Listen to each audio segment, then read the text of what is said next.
உங்கள் தாய் உங்களை நேசிப்பதை விட, உங்களுடைய தந்தை உங்களை நேசிப்பதை விட, இந்த உலகத்தில் இருக்கக்கூடிய அத்துணை உறவுகளும் ஒட்டுமொத்த உலகமும் உங்களை நேசிப்பதை விட அல்லாஹுடைய நேசம் மிகப்பெரியது.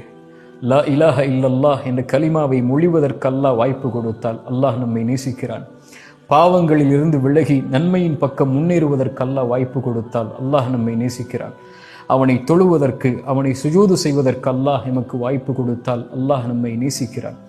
அல்லாஹ் ஒரு அடியானை நேசித்தால் இந்த உலக வாழ்வு முதற்கொண்டு மறுமை வரை தொடர்ச்சியாக அவனை அல்லாஹ் பாதுகாத்து அவன் பொருத்தத்தை அளித்து அல்லாஹ் அவனுக்கு உயர்தர சொர்க்கத்தில் அவனுடைய பொருத்தத்தோடு வாழ வைப்பான்.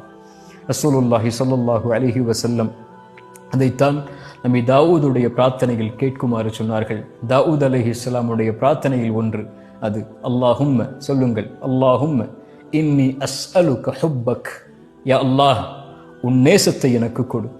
வ ஹுப்ப மன் யுஹிப்புக், யாரையெல்லாம் நீ நேசிக்கிறாயோ அவர்களின் நேசத்தையும் எனக்கு கொடு.